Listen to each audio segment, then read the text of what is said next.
ዘንበል ያልክለት ማነው እንደኔ ተቀበልከው ፊትን ያበራለት የተቀበልከው በምሕረት ዛሬ የእምነታችን ኃይል ይገለጣል።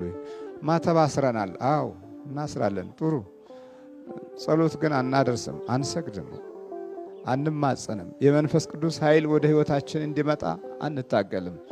እንዲመቸን እንፈልጋለን። እንቅልፍ እንድናጣ አንፈልግም። የጸሎት ጊዜን መስዋዕት የምናደርገው በእረፍት ነው። ስለዚህ ሁል ጊዜ ማረፍን በተመቸን መልኩ እንጠብቀዋለን። ግን አንድ ትልቅ ብርቱ ኃይል እያጠረን መጣ። ይሄ መንፈሳዊ ኃይል ወደ ውስጥ በሚገባበት ጊዜ የሚከተሉት ነገሮች ከህይወታችን ይርቃሉ። ፍርሃት ይርቃል። መንፈሳዊ ድፍረት ይመጣል። ሁለተኛ የምስጋና ኃይል እየጨመረ ይመጣል። እግዚአብሔርን እንወዳለን፣ እናፈቅራለን። በቀላሉ ነገሮች አይምታቱብንም። ውስጣችን አይናጋም። መንፈሳችን ሁሉ ውስጥ በኩል ቅዱስ ይሆናል። የውስጥ ልብስ እንለብሳለን። የውስጠኛውን ልብስ ሊያለብሰን የሚችል እግዚአብሔር ብቻ ነው። የላኛውንማ ምን ችግር አለ? ሸማኔውም ያለብሰናል። በመንፈስ ቅዱስ ኃይል ከውጭም ደግሞ ይለብሳል። ከዛ በኋላ ያለው ሁኔታ ከውስጥ በኩል ፍርሃት ከጠፋ፣ ሽብር ከጠፋ፣ ንዴት፣ ብስጭት፣ ሁከት፣ ውሃ ቀጠነ ከባህሪያችን ውስጥ ከተወገደ የዚህ የመንፈስ ቅዱስ ኃይል መግለጫ ስለምንሆን አሁን ክፉው ኃይል በእኛ ፊት ለመቆም አቅም ያጣል። ሰውን የጎዳ፣ ህይወቱን ያበላሸ፣ በረከቱን የነጠቀ፣ ተስፋውን ያጨለመበት ሁሉ አሁን የእምነትን ኃይል ያያል ማለት ነው። የእምነትን ኃይል ያላየ ትውልድ ሁል ጊዜ ሰው እጅ ላይ የወደቀ ትውልድ ነው። ዛሬ ብዙዎቻችን በእምነት ኃይል ውስጥ ስላልቆምን የግድ ለመዳን የምንፈልገው በሕክምና ዘዴና ሙያ ብቻ እንደሆነ ብዙዎች በዚህ አይነት አኳኋን ውስጥ እድሜያቸውን፣ ጊዜያቸውን፣ ዘመናቸውን፣ ጤናቸውን፣ ታሪካቸውን ሁሉ ግቡን ሳይደርስ ወደ ተፈለገው ቦታ ሳይመጣ በመናፍስት ተጠልፈው አልቀዋል። ዛሬ ብዙዎችም ይሄንኑ መንገድ ይቀጥላሉ። ሰው እጅ ላይ መውደቅ ማለት ደግሞ ምን ማለት ነው? ሰው በጭካኔ ኃይል ጥላ ውስጥ ስላለ ሰው ለሰው ኑሮው፣ ሀብቱ፣ ገንዘቡ ይሆናል። በሙያው ዓለም ውስጥ የተሰለፉ ሰዎች እጃቸው ውስጥ ከገባ በቀላሉ እንዳትወጣ የዘመኑን ጥቅምና ጊዜ ተከትለው ከሚሰጡህ መድኃኒት ጋር ሁል ጊዜ ህይወትህ እንደታወከ ይኖራል።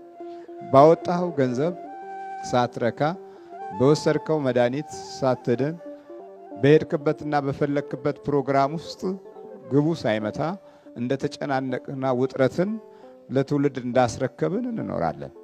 ይሄ ሰው እጅ ላይ ወደቀ ትውልድ ባህሪ ነው። ያ መንፈሳዊ ኃይል ሲያጥር እንግዲህ ይሄ ነው። አሁን ኢትዮጵያውያን የዚህ አይነት ችግር ውስጥ ገብተናል። ቀደም ሲል የነበሩ የእምነት መንፈሳዊ ጥበቦች በዘመናዊ ሳይንስና በትምህርት ቤት ውስጥ ባደረግንበትና በሮጥንበት አኳኋን ላይ ብዙ ነገሮች ከውስጣችን ወጥቶ ባዶነት ይሰማናል።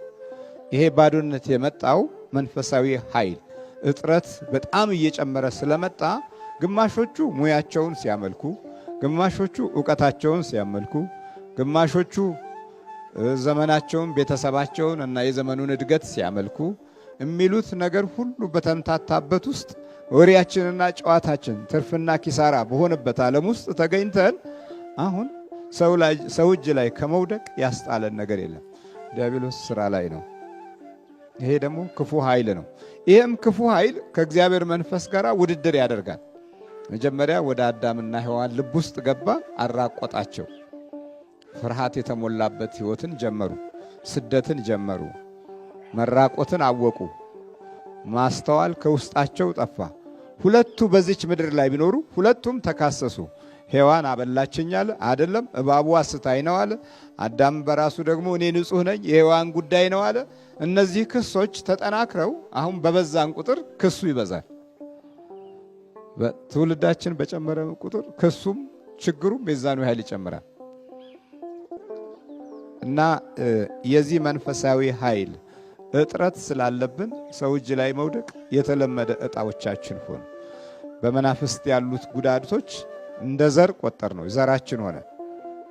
ችግሩ ዘራችን ሆነ። አንዳንዶቹ ራስ ምታት የዘር ነው እንላለን። በቃ ከእናቷ ነበረ አሁንም በልጇ መጣ እንላለን። ከዛ ሕክምናው ላይ የምንሄድበት ጊዜ ይጸድቅልንና ቁጭ ይላል። ጉዳዩ ግን አብሮ ተያይዞ ከህይወታችን ጋር የመጣ ጠንቅ እንደሆነ በመንፈሳዊ ኃይል ሊወገድ የሚችል እንደሆነ ማገናዘብም ሆነ ማስተዋል አልቻልንም። መንፈስ ቅዱስ ከመምጣቱ በፊት መባረክ ያስፈልጋል። እኛ በምን ተባረኮት ውስጥ ነው ያለፍነው? በምን በረከት ውስጥ ነው ያለፍነው? ፈልጉ ውስጥ የተባረክንበት ቦታ ላይ የለም። ብራኬን ለማግኘት እንኳ የሚያስባርክም ስራም አንሰራም። ብንሰራም ደግሞ መባረክ እንደ ተስፋና እንደ መልካም ኃይል እንደሆነ የማይቆጥሩ ቤተሰቦች እጅ ውስጥ ስላለ ቢባርኩ እንኳ በዛርና በውቃቢ ስም ነው። የእናት አባቴ አምላክ ይባልና በዛ እንትን ሲል አይነ ጥላ ሆኖ ይገባላል ወይም ገዢ ሆኖ ይተላለፋል። ቡራኬያችንም ከመንፈሳዊ ተስፋ ጋር የተያያዘ አይደለም። ከቡራኬ በኋላ ደግሞ ምን ያስፈልጋል ማለት? መንፈሳዊ ደስታና ስግደት ያስፈልጋል። አንዳንዶቻችን ስንሰግድ እንደው እየቀፈፈን እንሰግዳለን። ያ የጸሎት ሰዓት ደረሰ እንላለን፣ ይሰለቸናል። የተወሰነ ጊዜ ያህል ሙከራ እናደርግና መታከት፣ መሰልቸት፣ የአእምሮ መዛል፣ መድገም፣ ማንገላጀጅና እንደው እንቅልፋ መሆን የተለመዱ መንፈሳዊ ተስፋዎቻችን እንድናጣ የሚመጣ ፈተና ነው። ብዙ ሰዎች ወደዚህ ስፍራ ሲመጡ ወደ ጠበልና ወደ ክፉ መንፈስ ውጊያ ሲመጡ እየቀፈፋቸው ነው ይመጡ። ዛሬ ልቤ መደንገጥ ጀምሯል እንላለን። ዛሬ ፍርሃት ብሎኛል፣ ዛሬ ሳይፈነዳ አይቀርም የሚለው አሉ። ዛሬ እንጃለት፣ ዛሬ ቁርጥ ቀን ነው መሰለኝ እየተጨናነቀ ነው ይላል። ይሄ የጠላት ደስታን የመንጠቅ አንዱ አካሄድ ነው። ዳንኤል ወደ እሳት ውስጥ አልተጣለም። የገዢው አማካሪ ነበርና ሰለስቱ ደቂቅ ደን የሶስት አውራጃዎች ገዢዎች ነበሩ። በእሳት እንዲቃጠሉ ለማየት ብዙ ሕዝብ ተሰልፎ እሳት ውስጥ ወረወሯቸው። ከዛ የእምነት ኃይል ተገለጠ። አራተኛ ሰው መጣ። ተቃጠሉ እያሉ ሲያዩ የሚቃጠል የለም። እንደውም የአማልክት ልጅ የሚመስል ታየን እያሉ አሁን እሳቱን ሳይሆን የሚያዩት መልአኩን ማየት ጀመሩ። ተመልከቱ፣ የእምነት ኃይል ነው። መቃጠል አልተቻለም፣ መንደድ አልተቻለም። ሰለስቱ ደቂቅ ከእሳት ውስጥ ወጡ። እስቲ ሌሎች ደግሞ ይግቡ ብለው ያስፈረዱባቸው ሲገቡ እነሱ ተቃጠሉ። የእምነት ኃይል የላቸውም። ትጠፋላችሁ ብለው ወሰኑባችሁ፣ ተመልሰው እነሱ ሲጠፉ እናያለን። እንዲሞት የመተቱ ሰዎች የመተቱባቸው ሰዎች ሳይሞቱ መታቾቹ ሞተዋል። የእምነት ኃይል መንፈሳዊ ጥበቃውን ማሳየት መቻል አለበት።